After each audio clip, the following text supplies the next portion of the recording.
Bonjour, je suis Grégory Cohen, le parrain de la semaine du goût. Je vais réaliser pour vous aujourd'hui une recette pour une famille élargie ou nombreuse, ou même recomposée, tiens, pourquoi pas. Et puis pour les amis, s'ils sont de passage, on va faire 2 poulets rôtis avec carottes et navets. Je vais vous donner des petits trucs et astuces pour que ces poulets rôtis soient bien juteux comme on aime. Et puis après, j'aurai une surprise pour vous. On va démarrer par prendre nos poulets. On va les déficeler. Ça, c'est la base. On va vérifier si à l'intérieur, on a les abats. Dans celui-là, il n'y en a pas. Ensuite, on va commencer à essayer de détacher un petit peu la peau. Idéalement, avec un petit couteau un peu plus petit que celui-là, si vous avez. On enlève juste cette petite membrane qui retient la peau, qui est là. Hop, normalement, on la voit. Et quand je l'enlève, du coup, je décolle ma peau beaucoup plus facilement. J'essaie de ne pas percer la peau de mon poulet. Donc ça, c'est le petit truc sur lequel il va falloir faire très attention. Et en fait, l'intérêt de faire ça, hop, j'enlève la membrane, c'est que du coup, une fois que j'ai fait un tout petit peu, je peux mettre mon doigt. Et là, je suis en train de décoller gentiment la peau. Une fois que j'ai fait ça, on va prendre un petit peu de beurre et on va le placer à l'intérieur de la peau du poulet. Ce beurre, en fait, en petite astuce qu'on peut aussi imaginer, c'est que ce beurre-là, il est nature. Alors vous pouvez prendre du beurre demi-sel si vous voulez, mais vous pouvez aussi faire le beurre que vous voulez. J'ai envie de mettre n'importe quel autre ingrédient dedans, je veux mettre du paprika, je veux mettre du piment d'Espelette et je veux faire un beurre un petit peu différent, parfumé, je le fais comme ça. C'est hyper rapide et ensuite, je mets mon beurre sous la peau de mon poulet. Et en fait, ce qui va se passer, c'est que quand ça va chauffer, le beurre va hydrater la peau du poulet. Sous la peau du poulet, va hydrater la chair.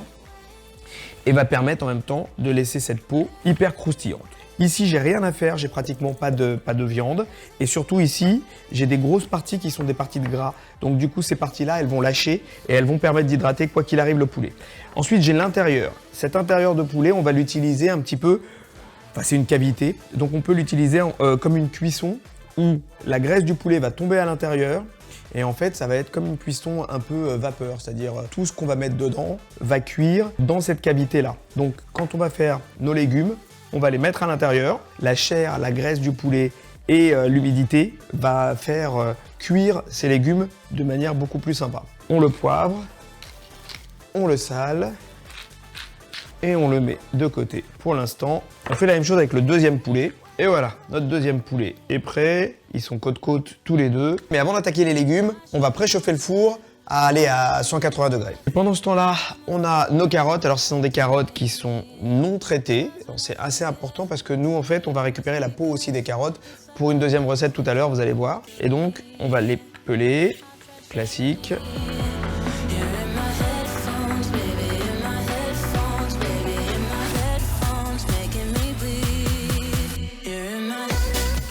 On va couper nos navets en 4. Le navet, c'est le légume préféré de ma femme. Et on le met dans le poulet. Le navet, on le retrouve aussi dans le pot-au-feu. Ça aussi, c'est un super plat familial. Donc, toujours démarrer par les gros avant de mettre les petits. On les met le max à l'intérieur.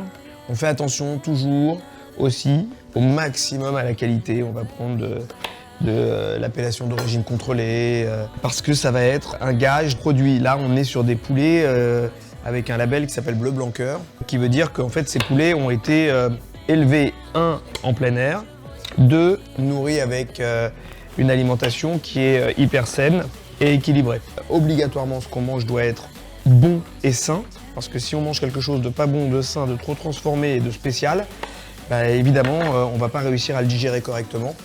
Et on va pas être hyper bien. Si on mange un animal qui est stressé, qui a mal mangé, qui est pas bien, naturellement, ce qu'il va nous transmettre, ça va pas être forcément bon pour nous.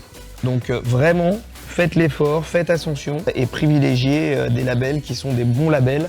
En fait, si vous allez chez votre rôtisseur pour acheter ce poulet-là, vous allez payer le poulet, le travail du rôtisseur, l'énergie, l'électricité et tout le reste, plus sa marge. Donc en réalité, ça va vous coûter beaucoup plus cher que de le faire chez vous. Et chez vous, vous aurez en plus la capacité de pouvoir avoir le goût que vous voulez, la cuisson que vous voulez et l'agrémenter comme vous voulez. Là, par exemple, avec ce poivre, avec ce beurre au poivre, mais vous auriez pu le faire avec ce que vous voulez d'autre. Là, on va rajouter un tout petit peu d'huile sur la peau. Pourquoi est-ce qu'on fait ça ?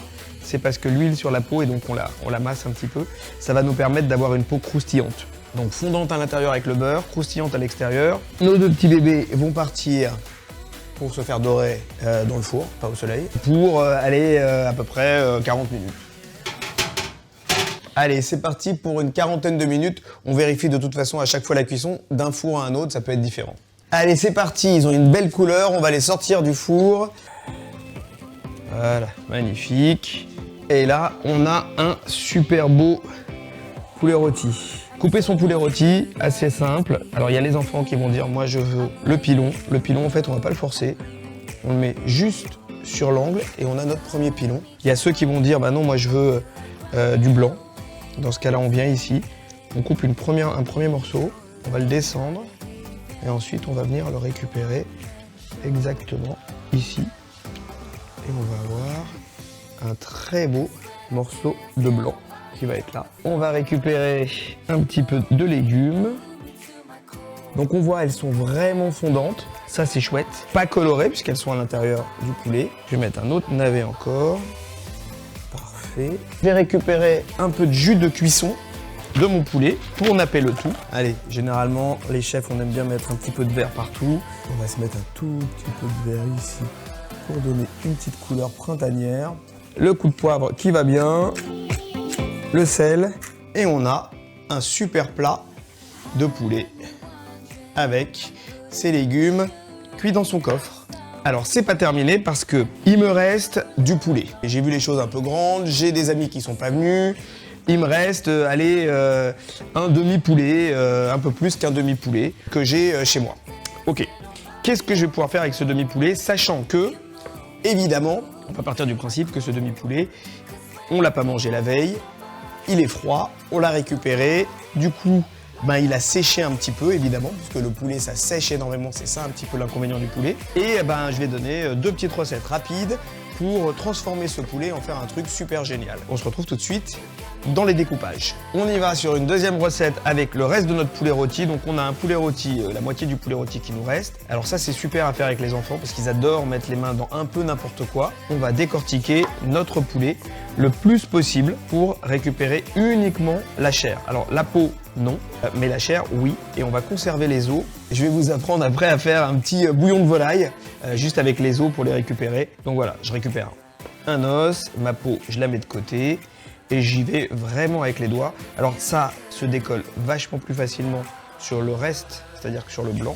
Ok, il me reste un petit peu de viande, pas très grave, des os, du cartilage, tout ce que normalement on jetterait sans aucun problème. Et cette partie-là, on va l'utiliser. On va prendre une casserole d'eau bouillante, on va rajouter nos pelures dedans. Voilà, on va aromatiser. On va rajouter des herbes aromatiques. Donc normalement c'est thym, laurier, romarin. Là j'ai mes herbes aromatiques et je vais mouiller à hauteur et laisser cuire.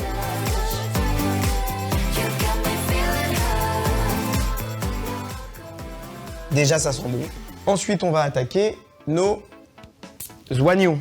Après il y a 50 milliards d'astuces pour ne pas pleurer quand on va éplucher ou travailler un oignon. Le vrai truc qui marche, mais bon, on a l'air vraiment un peu débile, c'est le masque de ski. Les oignons, il y a plein de façons de les couper différemment. Là, on veut des lamelles, donc on va les couper tout simplement en lamelles. Moi, j'ai besoin d'obtenir ce genre de petites choses. Quand on a fait son oignon et que son oignon d'un seul coup devient compliqué à travailler, parce que là par exemple, je peux glisser à tout moment, et ben je vais le retourner de l'autre côté. Et la façon dont on travaille nous en cuisine, c'est qu'on a toujours nos doigts un peu recroquevillés. En fait, ce qu'on veut, c'est que le couteau, quoi qu'il arrive, soit guidé par un doigt. Et si je le travaille un peu plus vite, donc si je le fais comme ça, je pousse en fait avec mon pouce derrière pour que le légume avance devant moi.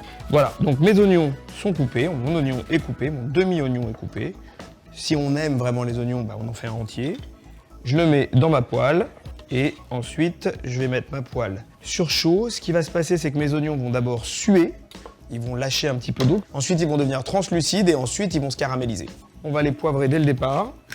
Maintenant, on va couper un petit peu d'herbe aromatique. Là, on a du persil plat. Je vais vous montrer comment couper du persil plat facilement. On va le replier plusieurs fois. Et du coup, avec son couteau, on va pouvoir facilement...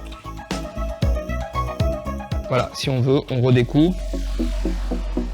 Là, on entend nos oignons qui chantent.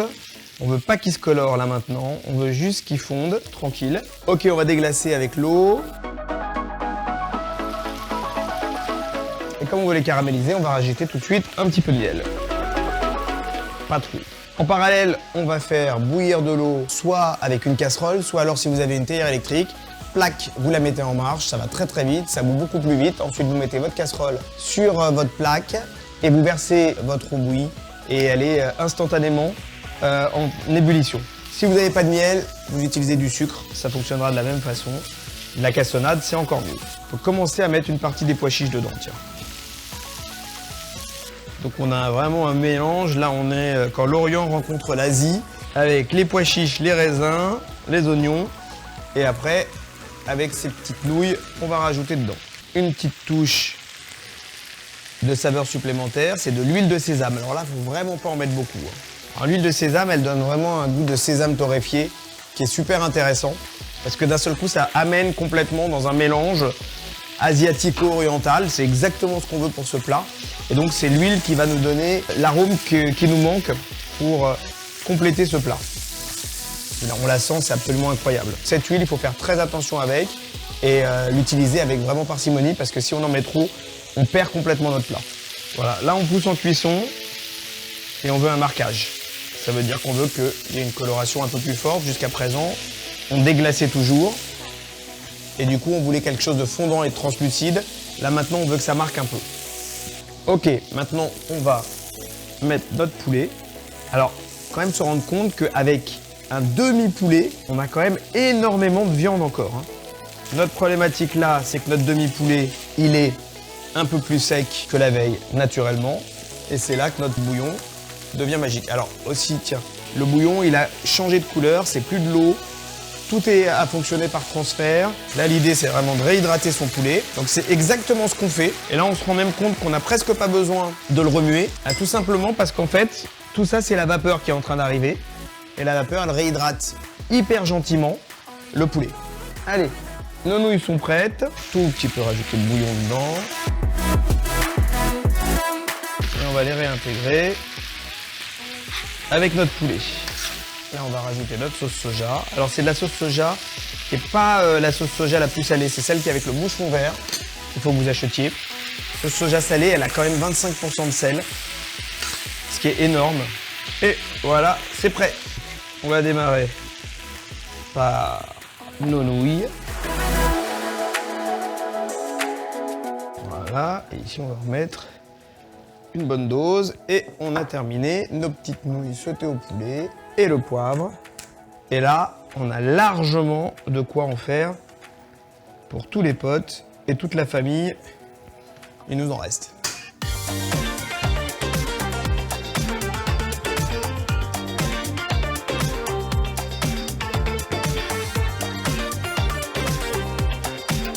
Et ben voilà, avec un ingrédient principal, le poulet, pour une grande tablée, on a réussi à faire 3 plats faciles pour 6 personnes à chaque fois. En tout cas, 2 plats pour 6 personnes à chaque fois. Et à côté, une petite astuce qui vous rendra vraiment des gros services, c'est notre fameux bouillon de volaille qu'on pourra dégraisser une fois qu'il sera frais. Voilà, avec la semaine du goût, vraiment profitez-en, amusez-vous, allez en cuisine, découvrez les ingrédients, cuisinez, allez sur différents sites pour voir les différentes recettes. Et puis, faites-vous plaisir et faites plaisir aux autres.